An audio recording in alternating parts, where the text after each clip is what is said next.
When you teach a child, that child can become a doctor. You are the sculptor of the future. Be proud, you are a teacher. ಗುರು ಬ್ರಹ್ಮ ಗುರು ವಿಷ್ಣು ಗುರುದೇವೋ ಮಹೇಶ್ವರ ಗುರು ಸಾಕ್ಷಾತ್ ಪರಬ್ರಹ್ಮ ತಸ್ಮೈ ಶ್ರೀ ಗುರುವೇ ನಮಃ. ನೀವು ಒಂದು ಮಗುವಿಗೆ ಓದಿಸಿದಾಗ ಆ ಮಗು ಶ್ರೇಷ್ಠ ವೈದ್ಯನಾಗಬಹುದು. ನೀವು ಒಂದು ಮಗುವಿಗೆ ಬರೆಯಿಸಿದಾಗ ಆ ಮಗು ಇಂಜಿನಿಯರ್ ಆಗಬಹುದು. ನೀವು ಒಂದು ಮಗುವಿಗೆ ಮಾರ್ಗದರ್ಶನ ತೋರಿಸಿದಾಗ ಆ ಮಗು ದೇಶದ ನಾಯಕನಾಗಬಹುದು. ನಿಮ್ಮ ಕೈಯಲ್ಲಿ ಒಂದು ಕ್ಲಾಸಿನ ಮಕ್ಕಳ ಭವಿಷ್ಯ, ನಿಮ್ಮ ಕೈಯಲ್ಲಿ ರಾಷ್ಟ್ರದ ಭವಿಷ್ಯ. ನೀವು ಭವಿಷ್ಯದ ಶಿಲ್ಪಿಗಳು. ಹೆಮ್ಮೆ ಪಡಿ, ನೀವು ಶಿಕ್ಷಕರು.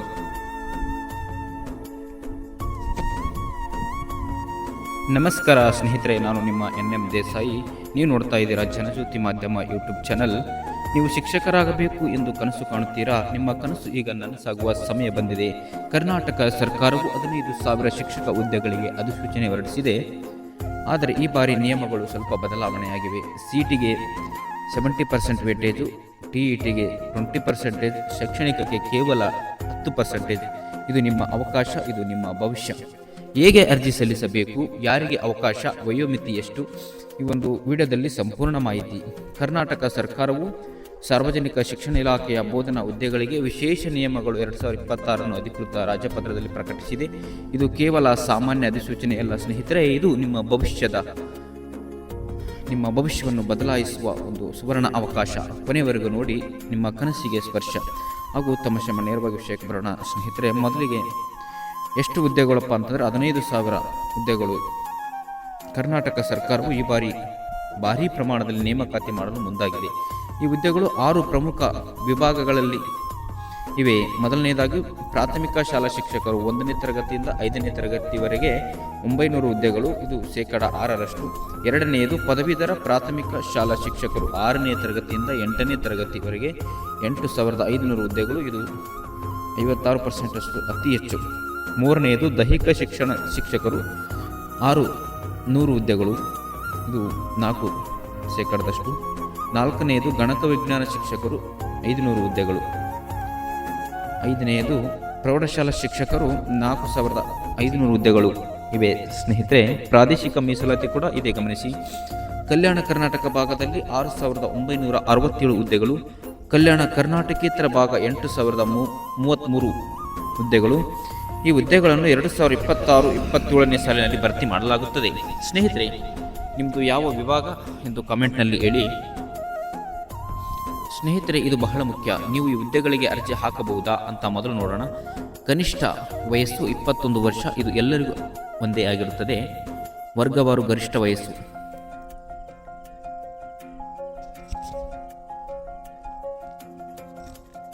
SC ST ಪ್ರವರ್ಗ 1 ಮತ್ತು ಅಂಗವಿಕಲರಿಗೆ 43 ವರ್ಷ, 5 ವರ್ಷ ರಿಯಾಯಿತಿ ಇದೆ. 2A 2B 3A 3B ವರ್ಗಗಳಿಗೆ 41 ವರ್ಷ, 3 ವರ್ಷ ವಯೋ ರಿಯಾಯಿತಿ. ಸಾಮಾನ್ಯ ಅರ್ಹತೆಗೆ 38 ವರ್ಷ ಗರಿಷ್ಠ ವಯಸ್ಸಾಗಿರುತ್ತದೆ. ವಯೋಮಿತಿ ಲೆಕ್ಕಾಚಾರವು ಆಗಸ್ಟ್ 1, 2026 ಆದರೆ ಸ್ನೇಹಿತರೆ, ಒಂದು ಪ್ರಮುಖ ಬೆಳವಣಿಗೆ ಆಗಿದೆ. ಕನ್ನಡ ಅಭಿವೃದ್ಧಿ ಪ್ರಾಧಿಕಾರವು ಇಂಗ್ಲಿಷ್ ಭಾಷಾ ಪ್ರಾವೀಣ್ಯತೆ ಪರೀಕ್ಷೆಯನ್ನು ಕಡ್ಡಾಯಗೊಳಿಸಿರುವುದಕ್ಕೆ ಆಕ್ಷೇಪ ವ್ಯಕ್ತಪಡಿಸಿದೆ. ಇದು ಕನ್ನಡ ಭಾಷೆಗೆ ದೊಡ್ಡ ಹೊಡೆತ. ಸ್ನೇಹಿತರೆ, ಈಗ ಬಂದಿದೆ ಅತ್ಯಂತ ಪ್ರಮುಖ ಭಾಗ. ಈ ಬಾರಿಯ ನೇಮಕಾತಿಯಲ್ಲಿ ವೇಟೇಜ್ ಪದ್ಧತಿ ಸಂಪೂರ್ಣವಾಗಿ ಬದಲಾಗಿದೆ. ಹಳೆಯ ನಿಯಮಗಳಲ್ಲಿ ಸ್ಪರ್ಧಾತ್ಮಕ ಪರೀಕ್ಷೆಗೆ 35%, TETಗೆ 15%, ಶೈಕ್ಷಣಿಕ ಅಂಕಗಳಿಗೆ 50% ಇತ್ತು. ಇದು ಇನ್ನು ಮುಂದೆ ಇಲ್ಲ. ಹೊಸ ನಿಯಮಗಳಲ್ಲಿ ಸ್ಪರ್ಧಾತ್ಮಕ ಪರೀಕ್ಷೆ TET 90%, ಶೈಕ್ಷಣಿಕ ಅಂಕಗಳು 10% ಮಾತ್ರ. ಹೌದು ಸ್ನೇಹಿತರೆ, ಈಗ 90% ವೇಟೇಜ್ ಸ್ಪರ್ಧಾತ್ಮಕ ಪರೀಕ್ಷೆಗೆ. ಸ್ಪರ್ಧಾತ್ಮಕ ಶಾಲಾ ಶಿಕ್ಷಕರಿಗೆ 1ನೇ ತರಗತಿಯಿಂದ 5ನೇ ತರಗತಿವರೆಗೆ ಸ್ಪರ್ಧಾತ್ಮಕ ಪರೀಕ್ಷೆ 70% ಹಿಂದೆ ಇತ್ತು. TET 20%, ಹಿಂದೆ 15%. PUC 12ನೇ ತರಗತಿ ಅಂಕ 8%, D.Ed 2%. ಪದವೀಧರ ಪ್ರಾಥಮಿಕ ಶಾಲಾ ಶಿಕ್ಷಕರಿಗೆ 6ನೇ ತರಗತಿಯಿಂದ 8ನೇ ತರಗತಿ ಸ್ಪರ್ಧಾತ್ಮಕ ಪರೀಕ್ಷೆ 70% ಆಗಿದೆ. TET 20% ಆಗಿದೆ. ಪದವಿ ಅಂಕ 8%, B.Ed 2%. 4 ವರ್ಷದ ಸಮಗ್ರ ಶಿಕ್ಷಣ ಪದವೀಧರರಿಗೆ ಸ್ಪರ್ಧಾತ್ಮಕ ಪರೀಕ್ಷೆ 70%, TET 20%, B.Ed 10%. ಸ್ನೇಹಿತರೆ, ಉದಾಹರಣೆಯಲ್ಲಿ ನೋಡೋಣ. ಪ್ರಾಥಮಿಕ ಶಾಲಾ ಅಭ್ಯರ್ಥಿ ಒಬ್ಬರಿಗೆ CET 80 ಅಂಕ ಗಳಿಸಿದರೆ TET 75, PUC 70, D.Ed 65. ಅಂತಿಮ ಸ್ಕೋರು 77.1. ಅಂದರೆ ಈ ಸೂತ್ರದಂತೆ ಮೆರಿಟ್ ಸಿದ್ಧಪಡಿಸಲಾಗುತ್ತದೆ. ಆದರೆ ಅಭ್ಯರ್ಥಿಗಳಿಂದ ಭಾರಿ ಆಕ್ಷೇಪ ಬರುತ್ತದೆ. ಡಿ.ಎಡ್ ಮತ್ತು ಬಿ.ಎಡ್ಗೆ ಕೇವಲ 2 ವೇಟೇಜ್ ಇದು ಸರಿಯಲ್ಲ. ಶಿಕ್ಷಣ ಕೋರ್ಸ್ಗಳಲ್ಲಿ ಮಕ್ಕಳ ಮನೋವಿಜ್ಞಾನದ ತರಬೇತಿ ಇದೆ. ಗ್ರಾಮೀಣ ಮತ್ತು ಬಡ ಕುಟುಂಬಗಳಿಗೆ ಇದು ಸವಾಲು. ನಿಮ್ಮ ಅಭಿಪ್ರಾಯವೇನು? ಕಮೆಂಟ್ನಲ್ಲಿ ಹೇಳಿ. ಸ್ನೇಹಿತರೆ, ಈಗ ನೋಡೋಣ ಪರೀಕ್ಷಾ ಪದ್ಧತಿ. ಇದು 3 ಪತ್ರಿಕೆಗಳನ್ನು ಹೊಂದಿದೆ. ಪ್ರಮುಖವಾಗಿ ಪ್ರತಿ ಪತ್ರಿಕೆಯಲ್ಲೂ 35% ಅಂಕ ಗಳಿಸುವುದು ಕಡ್ಡಾಯವಾಗಿದೆ. ಮೊದಲನೆಯ ಪತ್ರಿಕೆ ಒಂದು ಸಾಮಾನ್ಯ ಪತ್ರಿಕೆ, 150 ಅಂಕಗಳು ಇರುತ್ತವೆ. OMR ಆಧಾರಿತ MCQ ರೀತಿಯ ಪ್ರಶ್ನೆಗಳು, ಸಾಮಾನ್ಯ ಜ್ಞಾನ, ತಾರ್ಕಿಕ ಸಾಮರ್ಥ್ಯ, ಕರ್ನಾಟಕ ಇತಿಹಾಸದ ವಿಷಯಗಳು ಇರುತ್ತವೆ. ಎರಡನೆಯ ಪತ್ರಿಕೆ ವಿಷಯ ನಿರ್ದಿಷ್ಟ 150 ಅಂಕಗಳು, 50 ಅಂಕಗಳು MCQ ಪ್ರಶ್ನೆಗಳು, 100 ಅಂಕಗಳು ವಿವರಣಾತ್ಮಕ ಪ್ರಶ್ನೆಗಳು. ನಿಮ್ಮ ಆಯ್ಕೆಯ ವಿಷಯಗಳು ಗಣಿತ, ವಿಜ್ಞಾನ, ಸಮಾಜ ಅಥವಾ ಭಾಷೆ.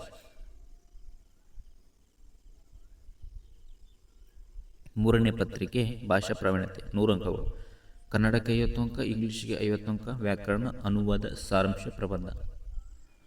ಪರೀಕ್ಷೆಯು ಕನ್ನಡ ಮತ್ತು ಇಂಗ್ಲಿಷ್ ಮಾಧ್ಯಮದಲ್ಲಿ ನಡೆಯಲಿದೆ. ನೆನಪಿಡಿ, ಯಾವುದೇ ಒಂದು ಪತ್ರಿಕೆಯಲ್ಲಿ 35% ಕಡಿಮೆ ಬಂದರೆ ಅಭ್ಯರ್ಥಿ ಅನರ್ಹ. 35% ಕಡಿಮೆ ಬಂದರೆ ಆ ವಿದ್ಯಾರ್ಥಿ ಅನರ್ಹನಾಗುತ್ತಾನೆ. ಸ್ನೇಹಿತರೆ, ಮೆರಿಟ್ ಪಟ್ಟಿ ಹೇಗೆ ಸಿದ್ಧವಾಗುತ್ತೆ ನೋಡೋಣ. ಹಂತ 1 ಸ್ಪರ್ಧಾತ್ಮಕ ಪರೀಕ್ಷೆ, ಹಂತ 2 ವೇಟೇಜ್ ಸೂತ್ರ ಅನ್ವಯ, ಹಂತ 3 ಮೆರಿಟ್ ಪಟ್ಟಿ ಪ್ರಕಟಣೆ, ಹಂತ 4 ದಾಖಲಾತಿ ಪರಿಶೀಲನೆ. 10% ಅಭ್ಯರ್ಥಿಗಳು ಹೆಚ್ಚುವರಿ ಪಟ್ಟಿ, ಯಾರಾದರೂ ಹಾಜರಾಗದಿದ್ದರೆ ಅವಕಾಶ. ಇದು 6 ತಿಂಗಳು ಮಾತ್ರ ಮಾನ್ಯ. ನಿಮಗೆ ಆಕ್ಷೇಪಣೆ ಇದೆಯೇ? ಈ ಕರಡು ನಿಯಮಗಳಲ್ಲಿ ಆಕ್ಷೇಪಣೆ ಅಥವಾ ಸಲಹೆಗಳಿದ್ದರೆ 15 ದಿನಗಳೊಳಗಾಗಿ ಆಕ್ಷೇಪಣೆ ಸಲ್ಲಿಸಬಹುದು ಎಂದು ಅಪರ ಮುಖ್ಯ ಕಾರ್ಯದರ್ಶಿ, ಶಾಲಾ ಶಿಕ್ಷಣ ಮತ್ತು ಸಾಕ್ಷರತಾ ಇಲಾಖೆ, 6ನೇ ಮಹಡಿ, ಬೆಂಗಳೂರು. ಬಹುಮಡಿಗಳ ಕಟ್ಟಡ, ಡಾಕ್ಟರ್ ಬಿ.ಆರ್. ಅಂಬೇಡ್ಕರ್, ಬೆಂಗಳೂರು.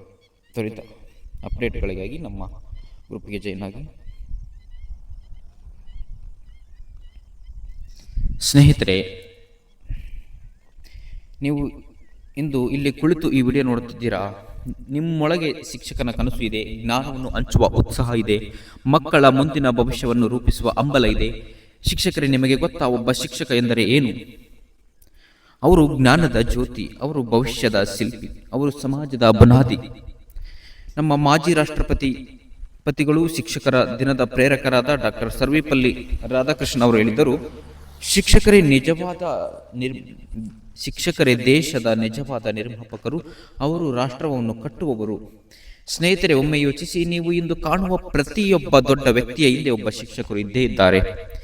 ಯಾರಾದರೂ ವೈದ್ಯರಾಗಬೇಕಾದರೆ, ಯಾರಾದರೂ ಇಂಜಿನಿಯರ್ ಆಗಬೇಕಾದರೆ, ಯಾರಾದರೂ IAS ಅಧಿಕಾರಿಯಾಗಬೇಕೆಂದರೆ, ಯಾರಾದರೂ ಉತ್ತಮ KS ಅಧಿಕಾರಿಯಾಗಬೇಕೆಂದರೆ, ಒಬ್ಬ IPS ಅಧಿಕಾರಿಯಾಗಬೇಕೆಂದರೆ, ಉತ್ತಮ ನಾಗರಿಕನಾಗಬೇಕಾದರೆ ಮೊದಲು ಅವರಿಗೆ ಶಿಕ್ಷಕರ ಅಗತ್ಯವಿತ್ತು. ಸ್ನೇಹಿತರೆ, ನೀವು ಶಿಕ್ಷಕರಾಗಲು ಹೊರಟಾಗ ನಿಮ್ಮ ಕೈಯಲ್ಲಿ ಒಂದು ಕ್ಲಾಸಿನ ಹಲವಾರು ಮಕ್ಕಳ ಭವಿಷ್ಯವಿದೆ.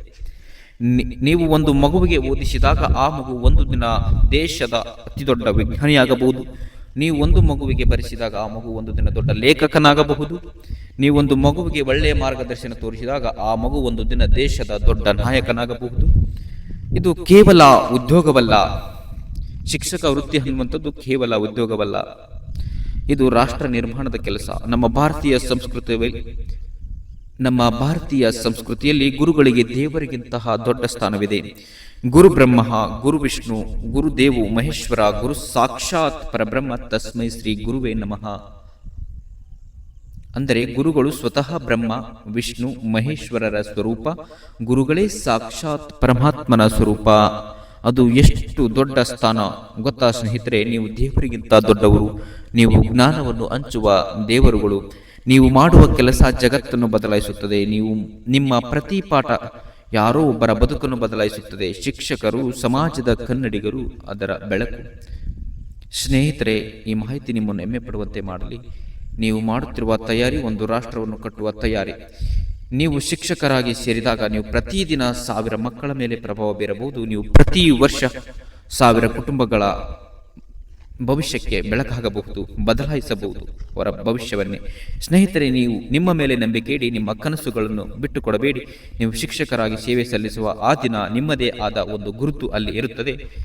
ಜನಜ್ಯೋತಿ ಮಾಧ್ಯಮ ಯಾವಾಗಲೂ ನಿಮ್ಮ ಜೊತೆ.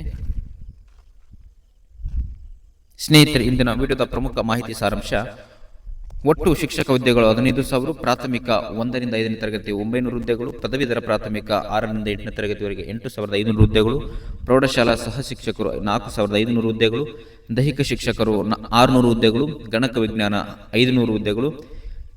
ಇನ್ನು CT ವೇಟೇಜ್ 70% ಇಂದ 85%, TTಗೆ 20%, ಕನಿಷ್ಠ ವಯಸ್ಸು 21 ವರ್ಷ, ಗರಿಷ್ಠ ವಯಸ್ಸು 38 ವರ್ಷ ಸಾಮಾನ್ಯದವರಿಗಾದರೆ, SC ST ಅವರಿಗಾದರೆ 43 ವರ್ಷ. ಕಡ್ಡಾಯ ಅಂಕ ಪ್ರತಿ ಪತ್ರಿಕೆಯಲ್ಲಿ 35%. ಸ್ನೇಹಿತರೆ, ಈ ಮಾಹಿತಿ ನಿಮ್ಮ ಭವಿಷ್ಯವನ್ನು ಬದಲಾಯಿಸಬಹುದು. ಲೈಕ್ ಮಾಡಿ, ನಿಮಗೆ ಉಪಯುಕ್ತವಾಗಿದ್ದರೆ ಶೇರ್ ಮಾಡಿ, ನಿಮ್ಮ ಸ್ನೇಹಿತರಿಗೆ ಸಹಾಯವಾಗಲಿ. ಸಬ್ಸ್ಕ್ರೈಬ್ ಮಾಡಿ. ಇನ್ನಷ್ಟು ಮಾಹಿತಿಗಳಿಗಾಗಿ ಬೆಲ್ ಐಕಾನ್ ಒತ್ತಿ ಯಾವುದೇ ಅಪ್ಡೇಟ್ ಮಿಸ್ ಮಾಡಿಕೊಳ್ಳಬೇಡಿ. ಇಂದು ನಿಮ್ಮ ಪ್ರಶ್ನೆಗಳಿಗೆ ಕಾಮೆಂಟ್ನಲ್ಲಿ ಉತ್ತರಿಸುತ್ತೇನೆ. ಸ್ನೇಹಿತರೆ, ಒಂದು ವಿಶೇಷ ಸುದ್ದಿ. ನೀವೆಲ್ಲರೂ ಕೇಳಿರುವ ಪ್ರಶ್ನೆ, ಅರ್ಜಿ ಸಲ್ಲಿಸುವುದು ಹೇಗೆ, ಯಾವ ವೆಬ್ಸೈಟ್ನಲ್ಲಿ, ಯಾವ ಡಾಕ್ಯುಮೆಂಟ್ಸ್ಗಳು ಬೇಕು, ಅರ್ಜಿ ಶುಲ್ಕ ಎಷ್ಟಿರುತ್ತದೆ, ಈ ಎಲ್ಲ ಪ್ರಶ್ನೆಗಳಿಗೆ ಉತ್ತರವನ್ನು ಮುಂದಿನ ದಿನಗಳಲ್ಲಿ ನಾವು ಲೈವ್ ವಿಡಿಯೋ ಮಾಡಲಿದ್ದೇವೆ. ಅಲ್ಲಿ ನೇರವಾಗಿ ಪ್ರತಿ ಹಂತವನ್ನು ತೋರಿಸುತ್ತೇನೆ. ಹೇಗೆ ರಿಜಿಸ್ಟರ್ ಮಾಡಬೇಕು, ಯಾವ ಡಾಕ್ಯುಮೆಂಟ್ಸ್ ಅಪ್ಲೋಡ್ ಮಾಡಬೇಕು, ಅರ್ಜಿ ಶುಲ್ಕ ಹೇಗೆ ಪಾವತಿ ಮಾಡಬೇಕು, ಪ್ರತಿ ಸಮಸ್ಯೆಗೆ ಪರಿಹಾರ. ನಿಮ್ಮ ಪ್ರಶ್ನೆಗಳನ್ನು ಕಾಮೆಂಟ್ನಲ್ಲಿ ಕೇಳಿ, ನಾನು ಲೈವ್ ವಿಡಿಯೋದಲ್ಲಿ ಪ್ರಶ್ನೆಗಳಿಗೆ ಉತ್ತರಿಸುತ್ತೇನೆ. ಆದ್ದರಿಂದ ಈ ಚಾನಲಲ್ಲಿ ಸಬ್ಸ್ಕ್ರೈಬ್ ಮಾಡಿ, ಬೆಲ್ ಐಕಾನ್ ಒತ್ತಿ ನೋಟಿಫಿಕೇಶನ್ ಆನ್ ಮಾಡಿ, ಲೈವ್ ವಿಡಿಯೋ ಮಿಸ್ ಮಾಡಿಕೊಳ್ಳಬೇಡಿ. ಜನಜ್ಯೋತಿ ಮಾಧ್ಯಮ ನಿಮ್ಮ ಭವಿಷ್ಯದ ಜೊತೆ. ಧನ್ಯವಾದಗಳು. ಲೈವಲ್ಲಿ ಸಿಗೋಣ.